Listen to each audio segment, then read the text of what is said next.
Assalamualaikum warahmatullahi wabarakatuh. Video kali ini akan membahas mengenai materi fotosintesis.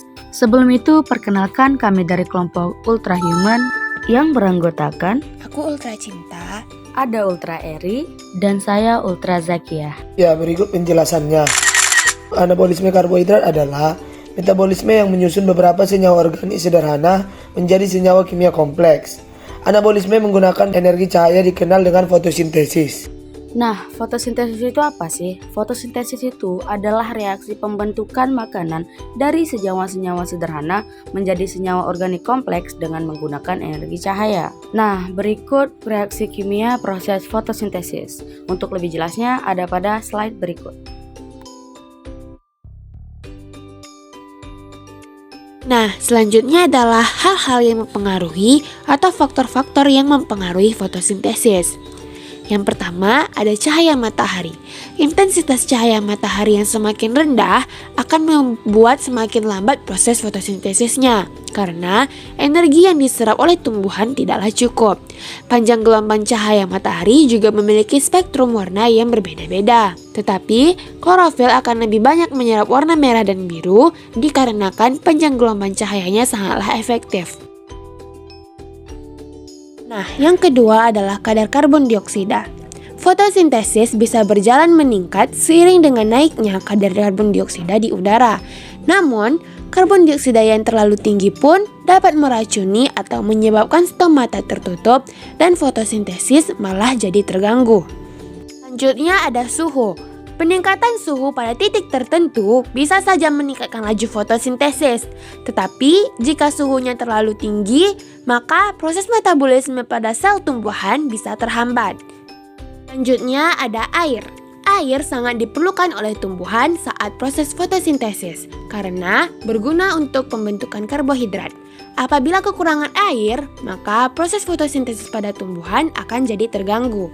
Nah, faktor selanjutnya yang dapat mempengaruhi fotosintesis adalah zat hara. Unsur magnesium dan nitrogen sangatlah dibutuhkan oleh klorofil. Apabila kedua kandungan tersebut kurang, dampaknya bisa menurunkan laju fotosintesis. Setelah mengetahui faktor-faktornya, kita akan beralih kepada kloroplas. Kloroplas adalah tempat berlangsungnya aktivitas fotosintesis. Kloroplas menjadi salah satu organ sel pada tumbuhan yang berperan aktif dalam proses fotosintesis. Nah, dapat kita lihat pada gambar berikut adalah struktur dari kloroplas. Yang pertama, ada membran ganda. Ada membran luar dan membran dalam. Membran luar membentuk bagian luar kloroplas. Membran ini mengandung protein bernama porin dan bersifat permeabel. Membran dalam adalah membran kedua dari kloroplas. Membran dalam berada di bawah membran luar dan dipisahkan oleh ruang antar membran. Membran dalam kloroplas membungkus stroma. Stroma merupakan daerah berisi cairan yang mengandung enzim untuk reaksi fotosintesis. Tilakoid adalah membran ketiga dari kloroplas yang berada di dalam stroma. Yang terakhir ada lumen. Lumen merupakan ruang atau rongga yang berfungsi untuk tempat penyimpanan zat-zat makanan yang diperlukan oleh kloroplas. Nah, reaksi fotosintesis terbagi lagi menjadi dua, yaitu ada reaksi terang dan reaksi gelap. Reaksi terang terjadi pada bagian tilakoid daun, lebih tepatnya pada grana. Pada reaksi terang terjadi proses fotolisis air atau pemecahan air dengan bantuan cahaya. Klorofil akan menyerap energi cahaya matahari, memecah air, menghasilkan oksigen, dan energi berupa adenosin trifosfat atau ATP. Reaksi terang ini dapat dibagi lagi menjadi dua bentuk tahapan, yaitu non-siklik dan siklik. Reaksi non-siklik melibatkan fotosistem 2 atau P680, di mana elektron akan ditangkap oleh P680 dan disalurkan ke fotosistem 1 atau P700. Sedangkan reaksi siklik terjadi apabila cahaya ditangkap oleh P700, kemudian elektron diteruskan ke akseptor elektron dan kembali ke P700. Lalu yang kedua ada reaksi gelap. Jika reaksi terang memerlukan cahaya, maka reaksi gelap merupakan kebalikannya, alias dia tidak memerlukan cahaya dan reaksi gelap terjadi pada bagian stroma. Namun, bukan berarti jika reaksi ini berhenti saat ada cahaya ya.